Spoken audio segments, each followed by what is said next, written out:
Smithville, Mississippi isn't all that far from Tupelo in the northeastern part of the state. We were hiding from our own scary weather, including 2 EF4 tornadoes here. What we didn't know is that as bad as things were, worse things were happening elsewhere.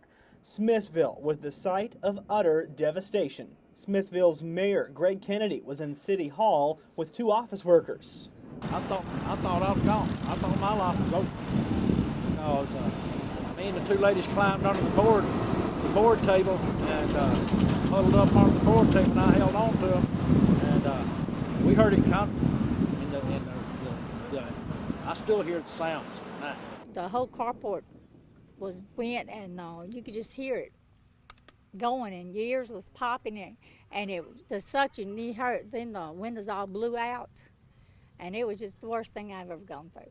Much of Smithville, a town of just less than 1,000, was leveled by the most violent of the tornadoes included in the outbreak. It was an EF5 with winds of over 200 miles per hour. Houses that once lined these streets are not just heavily damaged, they have literally been shredded and blown away. In all, Mayor Kennedy says 14 Smithville residents lost their lives in the tornado, which plowed through northwestern Alabama after obliterating Smithville.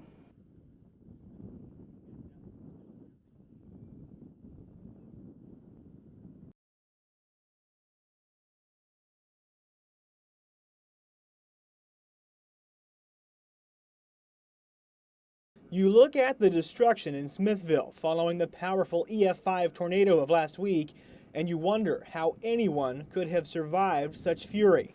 Those we talked to in Smithville told us they were terrified and thought for sure the storm would take them with it. Smithville's Mayor Greg Kennedy said he huddled beneath the board table at City Hall with 2 office workers as City Hall crumbled in the fury. When I lay down, I can still hear that roar. If you never experienced it, you won't never forget that sound. And when it hit, all you could hear is just a constant racket. And 10 seconds later, calm, and everything was gone. All you could hear then was people screaming. Tina Duncan was in her home with her husband and son-in-law. My husband and son-in-law was outside, and I was standing watching the news, and they were sitting on the ground in Oklahoma. Then the chaos began, and Ms. Duncan's family came back inside saying the tornado was there, and they all ran for cover. We dove in the hallway, and me and my son-in-law sat down on the bottom of the stairs, and the debris started coming down the stairs, and a piece hit me in the back. It was really loud, and you could hear the house crackling. You could hear pieces of the house going. Ms. Duncan's husband took us to the home to show us where they hid in the hall. Their refuge was behind the entrance to the kitchen, which was nearly ripped from the house, though the 2-liter drink bottles on the counter were untouched. The whole back of the house, including a carport and the room above that carport, were completely blown away. It's kind of like a storm shelter that's built above ground.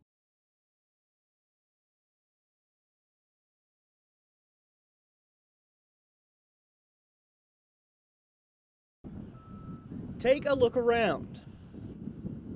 As far as the eye can see, there is nothing but devastation in Smithville. Homes that once lined the streets are literally gone with the wind. People who have never met become like brother and sister, helping each other face the disaster. Residents say outside help started pouring in within 2 hours after the tornado. Utility companies have a lot of work to do. As far as power goes, much progress has been made. A lot of rebuilding to be done there because of the storm took a lot of it out. Electric service providers had to put up new power poles and lines and essentially start from scratch to bring power back into Smithville. Cell phone providers came in and set up temporary phone towers and even provided free cell phones for customers to contact loved ones. The Red Cross prepares every day, 7 days a week, 365 days a year, to be ready when these kind of things happen.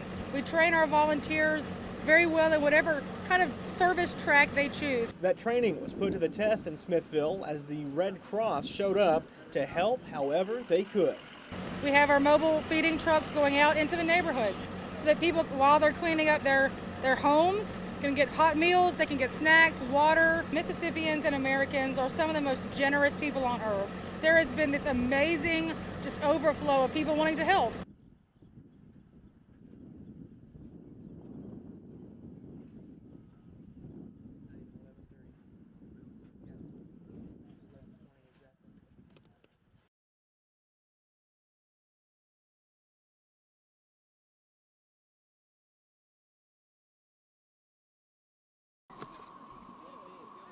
The cicadas are still singing an uninterrupted song, but there's no doubt people's lives have been interrupted in Jasper County.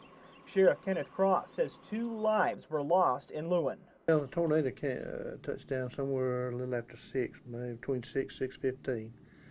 We had some extensive damage in the Lewin area on County Road 16-4 and on County Road 15-47. Several homes and trailers in those areas. We had 2 fatalities up there on 1547. The sheriff says husband and wife Mike and Beverly Maley were killed in the tornado just 6 months or so after moving to Lewin from Ellisville. Truman Campbell's trailer was amazingly left intact just east of Lewin. Other nearby homes were demolished. I was looking at it. I was standing on my porch, and it was coming right across the tree. When it got to that tree there, then I stepped inside the house. My neighbor said, "Where my house at? Where my house at?" It was down there. And you see where it's at down in the woods.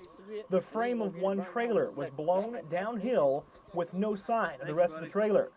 Now the cleanup is underway and crews are working to restore power, but it may be a while before life is back to normal. Nobody likes to go through a tornado.